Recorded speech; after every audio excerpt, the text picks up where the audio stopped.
सो हे WhatsApp guys, स्वागत सभी को नई वीडियो में। आज की इस वीडियो में हम बात करने वाले अपने सेकंड लेक्चर जावा प्लस टीएसए कोड कैम के बारे में। इसके अंदर हम इन डेप्थ समझेंगे जावा क्या होता है, उसका आर्किटेक्चर क्या होता है एंड उसका एग्जीक्यूशन प्रोसेस क्या होता है। ये चीज़ें जानना इसलिए ज़रूरी है कि जब हम कोड करेंगे एंड जब मैं वो वर्ड्स का यूज़ करूँगा तो आपको उस चीज़ के बारे में प्रीवियसली थोड़ा बहुत पता हो।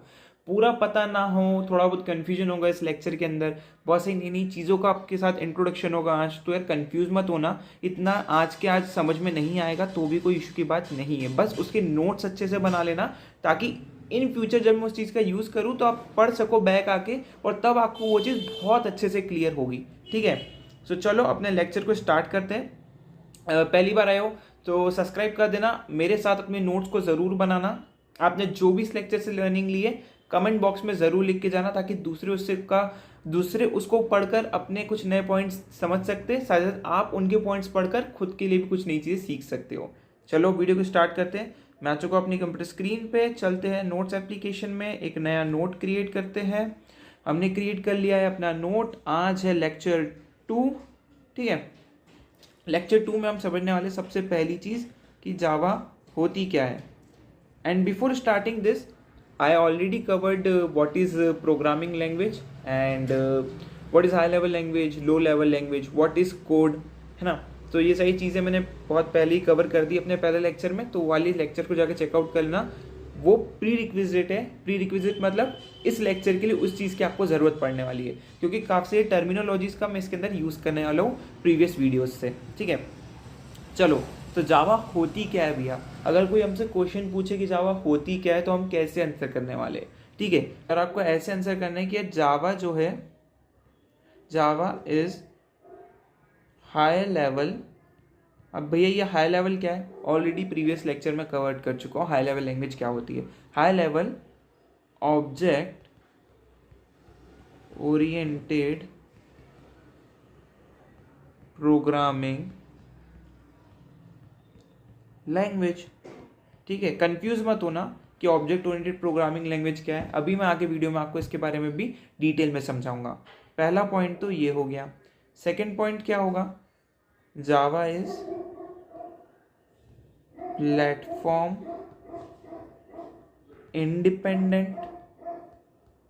ठीक है, जावा किसी प्लेटफॉर्म पे डिपेंड नहीं करती है। अगर आप मान लो कि एक आपका विंडोज़ है, आपने इसमें कोई कोड लिखा, तो वो कोड मैक में रन नहीं करेगा, ऐसा नहीं होता है। जावा जो है एक ऐसी लैंग्वेज है जो हर ऑपरेटिंग सिस्टम में रन हो सकती है। ठीक है, अब वो कैसे रन हो रही है उसके अंदर कॉन्सेप्ट आता है JVM का।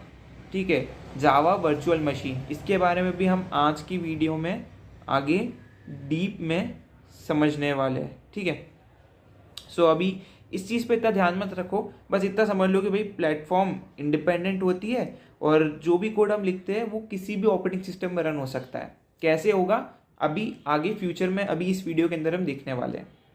तो इतना समझ में आ गया। अगर आप इतना आंसर करोगे तो भी सफिशिएंट है। ऑलरेडी इसके पहले जावा का थोड़ा बेसिक जो है आपको वो भी बताना है, जो मैंने प्रीवियस वीडियो में कवर करा था। लिंक डिस्क्रिप्शन में जाके चेकआउट कर लेना।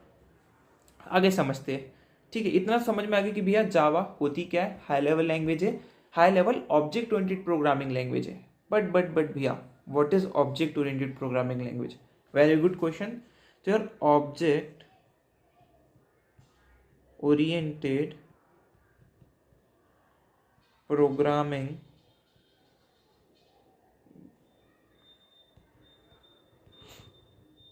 लैंग्वेज, इसे हम और भी एक चीज़ से बोलते हैं, इसका एक और नाम क्या है, ऊप्स। सो यार इनकेस कोई आपसे आपके सामने ऊप्स बोले कि यार आपने ऊप्स के बारे में पढ़ा है, तो उसको बोलना हाँ, ऊप्स का मतलब क्या होता है, ऑब्जेक्ट ओरिएंटेड प्रोग्रामिंग लैंग्वेज। इसके अंदर है ना मतलब आपसे पूछ सकती है कि होता क्या है। इंटरव्यू भी काफ़ी बार आपकी नॉलेज को परखने के लिए चीज़ पूछता है कि जावा जो है ऑब्जेक्ट ओरिएंटेड तो है, लेकिन इसका मीनिंग क्या है। क्या आप मुझे मीनिंग समझा सकते हो विद एन एग्जाम्पल? अगर आप उसको समझाओगे तो वो आपके लिए प्लस पॉइंट हो जाएगा। चलो अब दोनों चीज़ को हम डिटेल में समझते हैं कि एक्चुअली में होता क्या है। तो मैं कलर ले लेता हूँ थोड़ा ब्लू टाइप का, या डार्क ब्लू ले लूँ तो सही रहने वाला है। या अब ज़्यादा बेटर समझ में आएगा, ठीक है। सो यार ऑब्जेक्ट ओरिएंटेड प्रोग्रामिंग, इसको मैं शॉर्ट फॉर्म में लिख रहा हूँ ऊप्स, ठीक है। ये जो है ना, ये एक टाइप की मैथडोलॉजी है। मैथडोलॉजी मतलब मेथड है जिसका यूज़ करके हम अपने कोड को ईजी बना सकते हैं, रीयूज कर सकते हैं, ईजी कर सकते हैं, मेंटेनेंस उसका मतलब आराम से उसे मेंटेन कर सकते हैं, एंड सिंपल रख सकते हैं, ठीक है भैया। ये सब चीज़ें समझ में आ गई कि एक टाइप की मैथडोलॉजी है जिसके थ्रू हम अपने कोड को ईजी बना सकते हैं, रीयूज कर सकते हैं, ईजी टू मेंटेन रहेगा हमारे लिए, एंड सिंपल बना सकते हैं।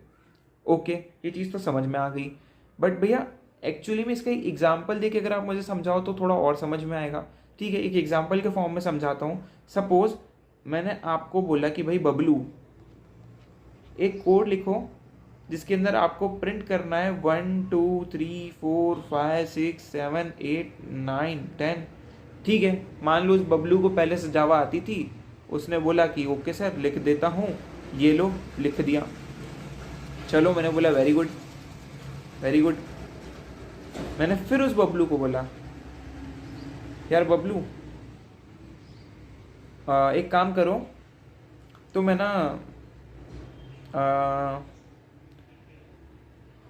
2 बार इस कोड को लिख दो, मतलब 2 बार आपको 1 to 10 प्रिंट करना है, ठीक है। मान लो इस बबलू ने 1 to 10 प्रिंट कर दिया।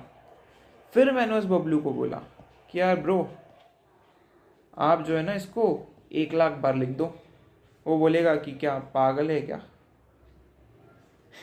मैं बोलूँगा नहीं ब्रो, तुम्हें शायद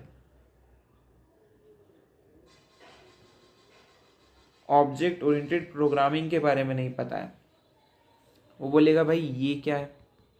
शायद इसके अंदर जो है मैं ऑब्जेक्ट और क्लास और मेथड का यूज़ कर कर ये जो 1,00,000 लाइनों का कोड है ना, ये मैं सिर्फ 5 लाइन में लिख सकता हूँ।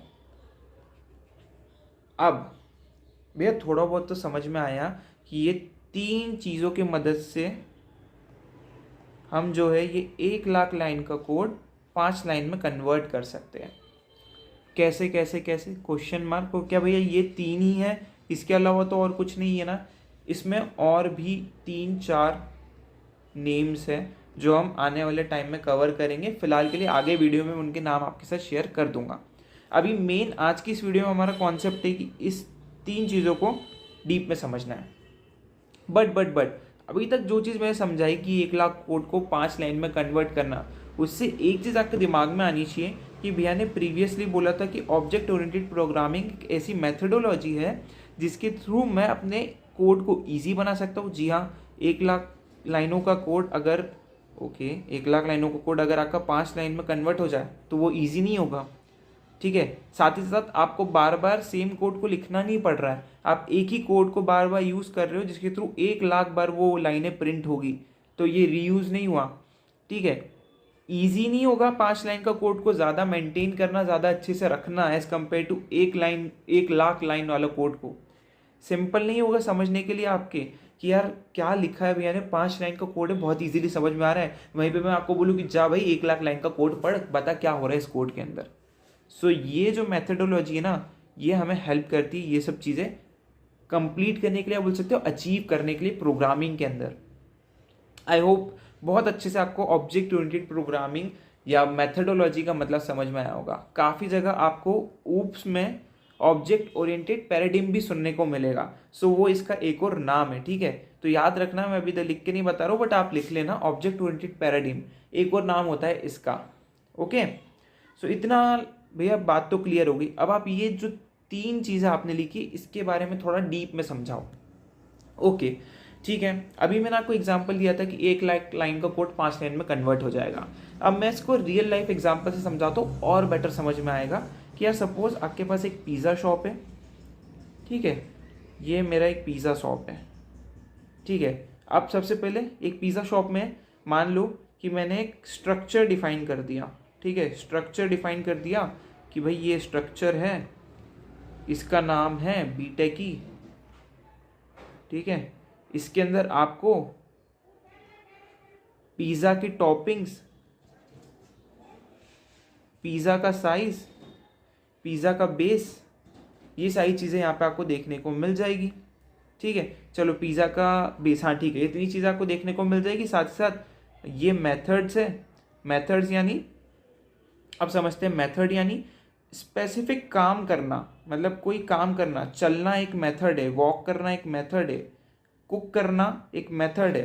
ठीक है, सेम चीज़ मेथड में मैंने आपको दे दिया कि भाई बेकिंग करनी है आपको, ये आपकी पहली मेथड है, सिर्फ बेक करूंगा इसके अंदर और कुछ नहीं करने वाला, स्पेसिफिक टास्क करता हूँ। अगर कोई आपसे बोले कि भाई मेथड का मतलब क्या होता है, तो बोलना कि भाई कोई भी स्पेसिफिक टास्क करने का तरीका वो हमारा मेथड होता है, या मेथड जो है कोई भी एक स्पेसिफिक टास्क परफॉर्म करती है। ठीक है, तो मान लो एक मेथड मैंने बना दी बेकिंग के नाम से, दूसरी मेथड मैंने बना दी स्लाइस के नाम से, ठीक है, तीसरी मेथड मैंने बना दी ईट के नाम से। अभी थोड़ा कन्फ्यूजन हो रहा है कि भैया पगला वगला गए क्या लिख रहे हैं, नहीं पगलाया नहीं हूँ। एंड ये सब जो है एक स्ट्रक्चर के अंदर कंसिस्ट है जिसका नाम है बीटेकी। अब इसी स्ट्रक्चर के अंदर मैंने एक टीम फॉर्म करी। ठीक है, टीम फॉर्म करी। टीम का काम क्या है, टीम 1 का काम है वेजी पिज़्ज़ा बनाना, टीम 2 का काम है पनीर पिज़्ज़ा बनाना। ठीक है, जो भी EER, ठीक है, पनीर पिज़्ज़ा बनाना। और भी एन नंबर ऑफ टीम्स हो सकती है, एन नंबर ऑफ मेथड्स हो सकती है, एन नंबर ऑफ बोल सकते हैं। ये जो मैंने लिखा है ना, इसको हम कोडिंग की लैंग्वेज में बोलते हैं एट्रीब्यूट्स। ठीक है, एट्रीब्यूट्स इनकी खुद की प्रॉपर्टीज़ हो सकती है। अब ये प्रॉपर्टीज़ क्या हो सकती है, टॉपिंग में क्या क्या आ सकता है, चीज़ आ सकता है, ठीक है, वेजीज आ सकती है, देन पनीर आ सकता है। साइज़ में स्मॉल साइज़ हो सकता है इसका, लार्ज साइज़ हो सकता है, मीडियम साइज़ हो सकता है, राइट। बेस में सॉफ्ट हो सकता है, थिन हो सकता है, थिक हो सकता है। तो ये 3-4 इसके प्रॉपर्टीज़ है इस एट्रीब्यूट्स की, वो चीज़ें हैं, समझ रहे हो। तो आई होप इतना आपको समझ में आया होगा कि मैं क्या बताना चाह रहा हूँ। इतना समझ में आया कि ये मेरे एक पिज़्ज़ा स्टोर है, इसके अंदर एक स्ट्रक्चर है।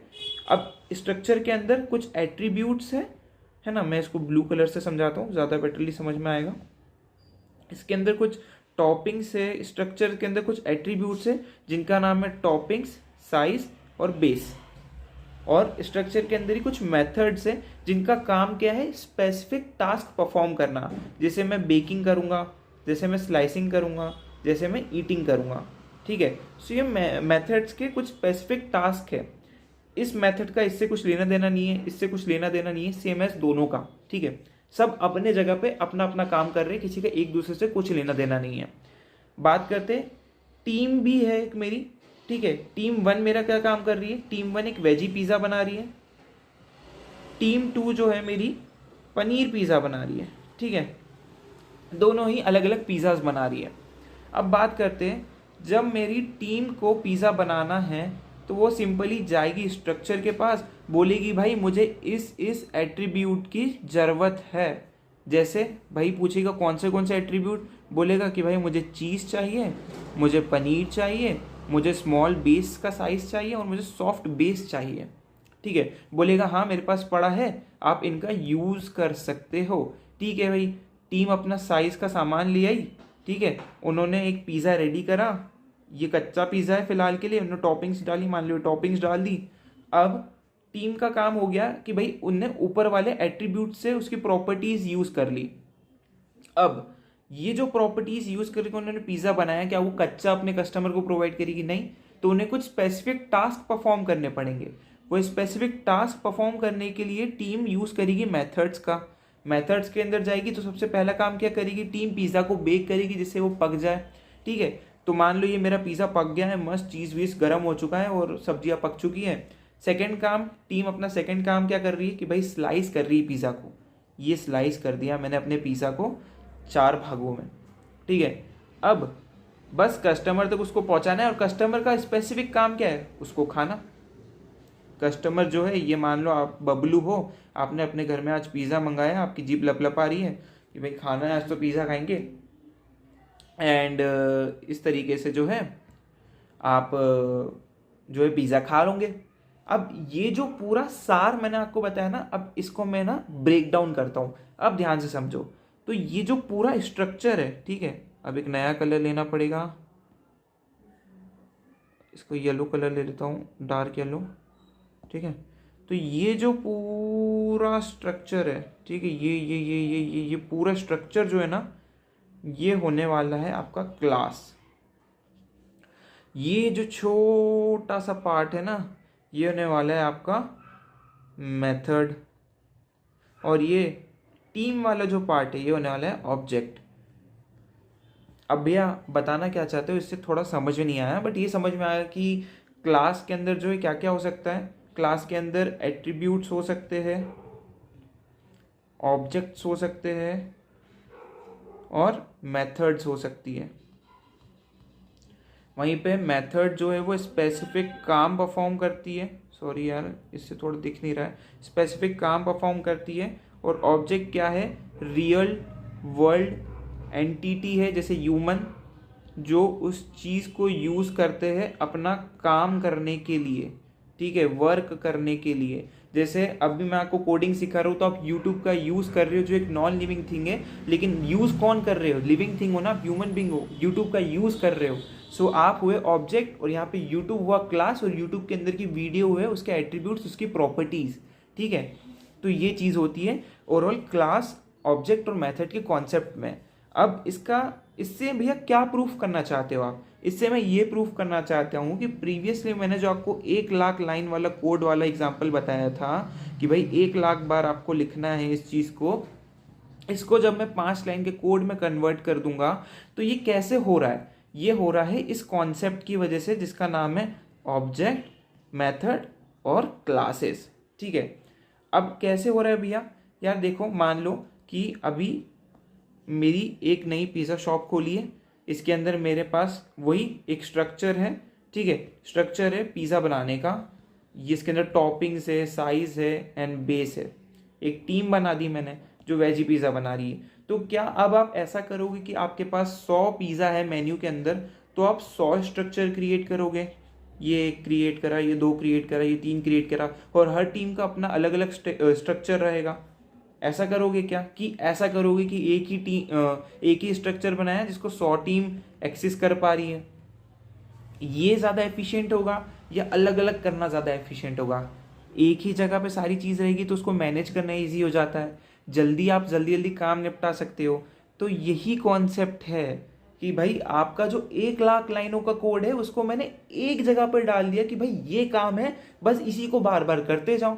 अब मुझे उसको 1,00,000 बार करना है, चाहे 50,00,000 बार करना है, मुझे एक ही जगह पे जाना है और बार बार करना है, ना कि मुझे 50,00,000 अलग अलग स्ट्रक्चर क्रिएट करने पड़ रहे हैं जिसके थ्रू मेरा कोड जो है बहुत बड़ा होते जाएगा। समझ रहे हो ना। तो यही कॉन्सेप्ट है क्लास का, ऑब्जेक्ट का और मेथड का। अब जरा ऊपर आके ऑब्जेक्ट ओरिएंटेड के डिफिनेशन पे गौर फरमाओ। ऐसी मेथडोलॉजी है जो ईजी है, ईजी कर देती है हमारे प्रोग्राम को, रीयूज कर देती है बार बार चीज़ों को, हमें बार बार 1,00,000 लाइनों का कोड लिखना नहीं पड़ रहा, एक ही चीज़ को हम बार बार यूज़ कर रहे हैं अपना काम करने के लिए। ईजी कर देती है हमारे कोड को मेंटेन करने के लिए, 5 लाइन का कोड ज़्यादा ईजी होता है 1,00,000 वाली लाइन से, सिंपल हो जाता है समझने के लिए। ओके, सो ये आपका मैंने कॉन्सेप्ट क्लियर करा है। अब इनकी डिफाइन मैं आपको बता देता हूँ कि क्लास क्या होती है। तो क्लास जो है, class is a structure which contain attributes, properties, ठीक है, मेथड्स एक्सेट्रा। ऑब्जेक्ट भी कंटेन करती है क्लास हमारा, ठीक है। इतना बोल देना, इतना आंसर सफिशिएंट है। ऑब्जेक्ट की बात करें तो object is real world entity like human beings, okay, जो इनहेरिट करती है क्लास को। इनहेरिट मतलब रीयूज करती है क्लास की, यूज करती है क्लास की प्रॉपर्टीज का, ठीक है। प्रॉपर्टीज मतलब यहाँ पे मैं एट्रीब्यूट्स की बात कर रहा हूँ, ये वाली चीज़ों की बात कर रहा हूँ, ठीक है। ये रीयूज करती है क्लास की प्रॉपर्टीज का, ठीक है, और ये हमेशा रियल वर्ल्ड एंटिटी होते हैं। आगे बात करते हैं मेथड्स क्या होती है। Method is used to perform specific task.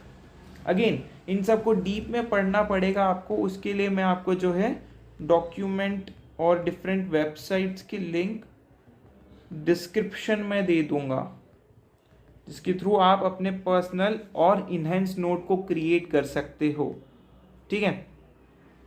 सो ये हमने बेसिक से कॉन्सेप्ट पढ़ लिए हैं ऑब्जेक्ट ओरिएंटेड प्रोग्रामिंग में।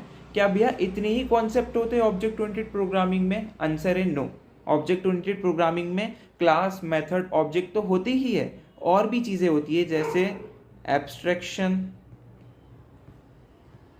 इनकैप्सुलेशन, देन अपना आ जाता है इनहेरिटेंस, एंड उसके बाद आ जाता है एब्स्ट्रैक्शन, पॉलीमॉर्फिज्म, ठीक है। और भी बहुत सारे कॉन्सेप्ट होते हैं, बट मेन जो कॉन्सेप्ट होते हैं क्लास, ऑब्जेक्ट और मेथड सबसे मेन होते हैं। इनको हम अभी फ्यूचर लेक्चर्स में डीप में समझेंगे, ओके। डीप में समझेंगे कि क्या चीज़ क्या होती है, क्यों यूज़ हो रहा है भाई एब्स्ट्रैक्शन का, क्यों यूज़ हो रहा है इनकैप्सुलेशन का, क्यों यूज़ हो रहा है इनहेरिटेंस का, क्यों यूज़ हो रहा है पॉलीमॉर्फिज्म का। चलो अगर आपको थोड़ा सा बेसिक इंट्रो दूँ तो एब्स्ट्रैक्शन का हम यूज़ करते हैं सिर्फ इंपॉर्टेंट इंफॉर्मेशन दिखाने के लिए, ठीक है, इंपॉर्टेंट इंफॉर्मेशन शो करने के लिए। फॉर एग्जाम्पल मैं आपको बैंक के एग्जाम्पल से समझाता हूँ कि बैंक में जब आप जाते हो, अपना क्रेडिट कार्ड डालते हो, नॉर्मली जब अपना पिन टाइप करते हो और अपना पैसा निकालते हो, अपना बैलेंस देखते हो, क्या आपको प्रीवियस बैकएंड में यानी उस मशीन के पीछे क्या चल रहा है वो आपको दिखता है कि कैसे पैसा आ रहा है, कैसे आपके पास वो पहुंच रहा है, क्या पीछे प्रोग्रामिंग करी गई है, क्या मेथड्स लगाई गई है, वो आपको समझते हैं, वो आपको दिखता है, नहीं दिखता है। उसी कॉन्सेप्ट को हम एब्स्ट्रैक्शन बोलते हैं कि इंपॉर्टेंट पार्ट जो आपके काम का वही आपको दिखाना, अनवांटेड आपसे छुपा लेना क्योंकि वो आपके काम का है ही नहीं। Second, encapsulation. इनकैप्सुलेशन का मतलब क्या होता है? बंडल कर देना एक चीज को एक जगह पे। सपोज आपने अपनी एक अलमारी है, उसके अंदर अपने सारे बोल सकते हैं कि इंपॉर्टेंट चीजें रख दी, ठीक है। अब आपको क्या करना है, जब भी आपको उस इंपॉर्टेंट चीज का यूज करना है, आप उधर जाओ एंड उधर की उधर से वो चीज लेके यूज करके वापस रख दो। तो आपको क्या हो रहा है, आपको बेफालतू में ढेर सारी जगह पे, अलग अलग जगह पे चीजें ढूंढनी नहीं पड़ रही है, एक ही जगह पे आपने बंडल करके रख दिया, जब भी चाहिए उस बंडल में गए, उस चीज को यूज करा, यूज करके वापस रख दिया। इनकैप्सुलेशन। वर्ड्स थोड़े डिफिकल्ट है बट मीनिंग बहुत सिंपल है। इनहेरिटेंस की बात करें तो इनहेरिटेंस के कम से कम 4 से 5 टाइप होते हैं, single, multiple, multi level, hybrid और हिरारिकल, बहुत सारे होते हैं, ठीक है। बट इसका सिंपल सा मीनिंग क्या होता है? रीयूज करना। जैसा मैंने आपको अभी ऑब्जेक्ट ओरिएंटेड के कॉन्सेप्ट में बताया कि जो ऑब्जेक्ट है वो क्लास की प्रॉपर्टी को यूज कर रहा है, इनहेरिट कर रहा है, वो इनहेरिटेंस का कॉन्सेप्ट है, रीयूज करना किसी भी चीज को।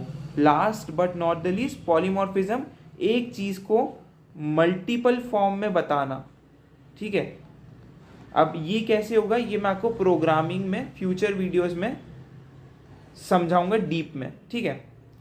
आपके लिए जितना जानना सफिशिएंट है उतना फिलहाल के लिए यही पार्ट था। अब आगे हम कंटिन्यू करते अपने जावा लेक्चर के साथ। सो अब हम अपने टॉपिक की ओर बढ़ते हैं जिसका नाम है कि भाई जावा में प्रोग्राम का जो भी हम कोडिंग करेंगे उसका एग्जीक्यूशन कैसे होगा, राइट। इसके बारे में समझते हैं। भैया ये क्यों बता रहे हो कोडिंग करने से पहले? ये इसीलिए बताना ज़रूरी है कि जब मैं उन फाइलों का यूज़ करूँगा प्रोग्रामिंग करते वक्त तो उनका मीनिंग आपको प्रायर पता होना चाहिए, जिसके थ्रू आपको कन्फ्यूजन क्रिएट नहीं हो कि भैया कर क्या रहे हो ये तो काम का ही नहीं है, ये तो आपने बताया ही नहीं है, ये कैसे आप क्या यूज़ कर रहे हो। तो ये चीज़ें प्रायरली बताना ज़रूरी होता है ना। तो चलो अपने कॉन्सेप्ट को आगे लेके जाते हैं, जावा का एग्जीक्यूशन डीप में समझते हैं। सबसे पहले जो भी कोड आप लिखोगे, ठीक है, जो भी कोड आपने अपने कंप्यूटर, लैपटॉप जिसमें भी लिखा, वो हमेशा डॉट जावा फाइल के अंदर लिखाता है। ठीक है, ये चीज़ का आपको हमेशा ध्यान रखना है, हमेशा आपका डॉट जावा फाइल के अंदर आपका कोड लिखाता है। अब आगे बात करते हैं, कंपाइलर नाम का एक सॉफ्टवेयर होता है, जब भी आप जावा इंस्टॉल करोगे तो ऑटोमेटिकली इंस्टॉल हो जाता है। ठीक है, ये क्या करता है, आपकी जो ये डॉट जावा फाइल है यानी आपका जो ये कोड है उसे ये कन्वर्ट कर देता है किसमें, आपके डॉट बाइट कोड में। अब भैया ये क्या है डॉट बाइट कोड, ये डॉट बाइट कोड ही है जो आपको हेल्प करता है आपका प्रोग्राम किसी भी ऑपरेटिंग सिस्टम में चलाने के लिए। ओके, किसी भी ऑपरेटिंग सिस्टम में चलाने के लिए डॉट बाइट कोड आपकी हेल्प करता है। और मान लो कि अगर आपने आज ये अपना एक प्रोग्राम बनाया विंडोज़ लैपटॉप के अंदर, अब मुझे उसको मैक लैपटॉप के अंदर चलाना है, तो क्या वो चलेगा? जी हाँ, बिल्कुल चलेगा। कैसे चलेगा? क्योंकि डॉट बाइट कोड उधर है।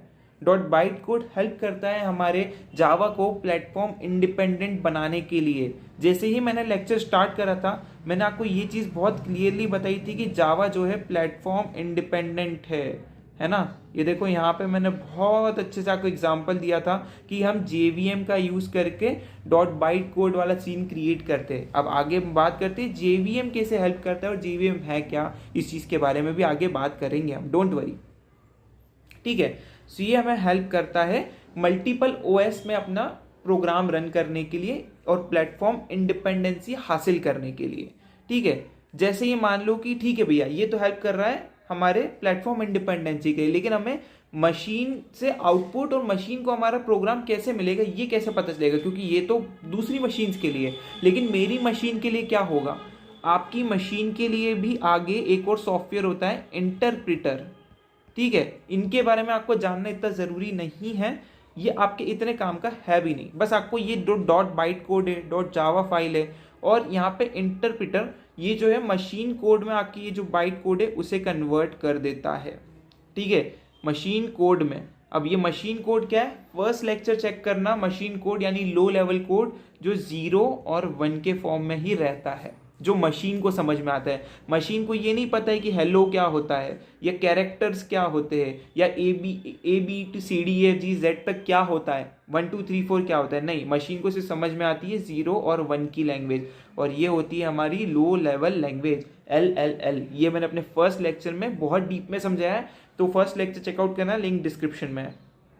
ठीक है, ये आपकी एग्जीक्यूशन प्रोसेस है जावा की, बहुत ईजी है। ठीक है, कॉम्प्लिकेट मत करो चीज़ों को यार कि भैया कंपाइलर कैसे, इंटरप्रिटर कैसे, सब इनबिल्ट आता है। आपका काम सिर्फ कोड करना है, बस आपको पता होना चाहिए कि इंटरनली चीज़ें काम क्या कर रही है और कैसे कर रही है, क्योंकि आप एक सॉफ्टवेयर इंजीनियर हो, आपको इस चीज़ का आइडिया होना चाहिए। सो आई होप ये चीज़ आपकी क्लियर हो चुकी होगी कैसे एग्जीक्यूशन होता है। अब बात करते हैं जावा के आर्किटेक्चर के बारे में, जिसके थ्रू आपको एग्जीक्यूशन जो है और क्लियर हो जाएगा कि भाई ये कंपाइलर कहाँ से आया, ये इंटरप्रिटर कैसे आ जाता है, ये जो बाइट कोड है वो कैसे जनरेट हो रहा है, और कौन जनरेट कर रहा है ये बाइट कोड। क्योंकि कोई बंदा अंदर होगा ना कि यार ये जनरेट करे, ऐसा थोड़ी ना कि ऑटोमेटिकली हो रहा है, नहीं। अब चीज़ वो समझते हैं कि कैसे हो रहा है। ठीक है, तो आपको मैं एक बक्से के फॉर्म में आर्किटेक्चर बहुत ईजी फॉर्म में समझा दूंगा। ठीक है, आपको भी सेम बक्सा बना लेना है अपने नोट्स में। ओके, सबसे पहले लेयर में होता है JDK, सेकेंड वाले में होता है JRE, थर्ड वाले में होता है JVM, और इस वाले में होता है JIT। भैया मतलब क्या है? चलो समझाते हैं। ठीक है, ये जो होता है ना, ये जावा डेवलपमेंट किट होता है, नंबर 1। ठीक है, नंबर 1 जावा डेवलपमेंट किट होता है। ये जो है कैसे आता है और ये होता क्या है? तो जब भी आप जावा डाउनलोड करोगे ऑनलाइन, तो सेट ऑफ फाइल्स जो है ना वो डाउनलोड होती है, ऑटोमेटिकली डाउनलोड होती है। इसकी आपको डेप्थ में जाने की ज़रूरत नहीं है कि कैसे होती है, क्या होता है इन फाइलों के अंदर, नहीं। सिर्फ पता होना चाहिए कि सेट ऑफ फाइल डाउनलोड होती है, उसके अंदर हमको JDK यानी जावा डेवलपमेंट किट मिलती है। ठीक है, ये जावा डेवलपमेंट किट में रहता क्या है? सो इसके अंदर ये जो जावा डेवलपमेंट किट है ये हमें हेल्प करता है कि हम जो है अपने कोड को लिख पाए, कोड को राइट कर पाए, डेवलप कर पाए, और रन कर पाए। रन करने का मेरा मीनिंग है कि उसको एग्जीक्यूट कर पाए, जिसके थ्रू हमें अपना आउटपुट मिलेगा।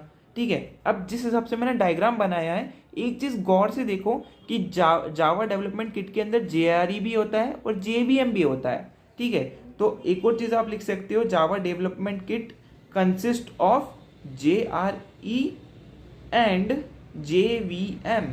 तो I hope Java development kit के बारे में समझ में आया होगा। अब भैया JRE का मीनिंग समझा दो क्या होता है।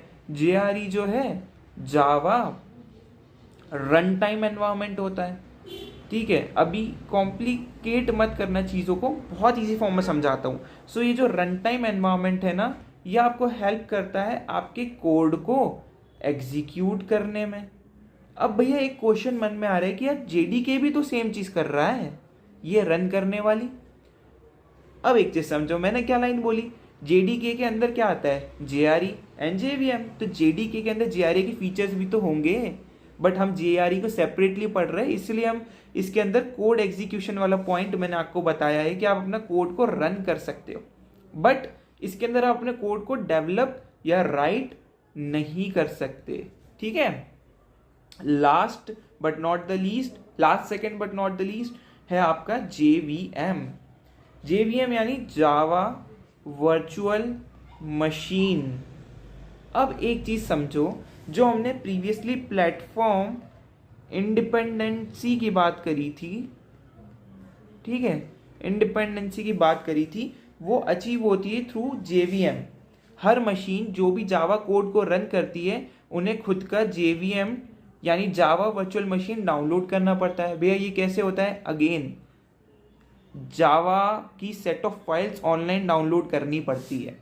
ठीक है, और ये हर पीसी में होगी तो आराम से आप रन कर पाओगे, और ऑटोमेटिकली उसके अंदर JVM भी इंस्टॉल हो जाता है। ये जो है प्लेटफॉर्म इंडिपेंडेंसी में हमको हेल्प कर देता है, डॉट बाइट कोड को एग्जीक्यूट करने में हेल्प कर देता है ना। ये चीज़ आपकी क्लियर हो गई होगी। अब एक और स्पेशल पॉइंट बताता हूँ JDK के अंदर, कि JDK के अंदर है ना कंपाइलर भी रहता है। ठीक है, अब भैया कंपाइलर क्या, ये जो चीज़ थी ना, ये ऑटोमेटिकली मैंने बोला था ना इंस्टॉल्ड आती है, वो ऐसे आती है। आई होप सब चीज़ें अब आपकी क्लियर हो गई होगी बहुत हद तक। भैया ये JIT का मतलब क्या है, JIT, ठीक है, JIT का मतलब क्या है, तो यार जावा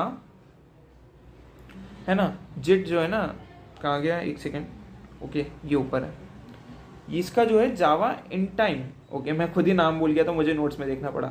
जावा इन टाइम जो है इसका नाम होता है, और ये जो है ये आपका हेल्प करता है आपके कोड को फास्ट करने में।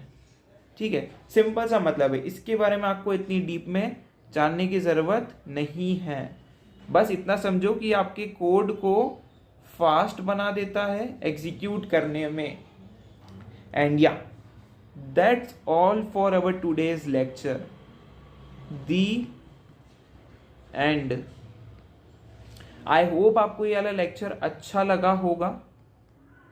अगर अच्छा लगा हो तो सब्सक्राइब, पहली बार देख रहे हो और अगर अच्छा लगा हो तो सब्सक्राइब, प्रीवियस वाले लेक्चर को चेकआउट कर लेना, लाइक कर देना, अपने जो भी सीखा इस लेक्चर से कमेंट बॉक्स में ज़रूर एंटर करके अपना बताना, and share with your friends.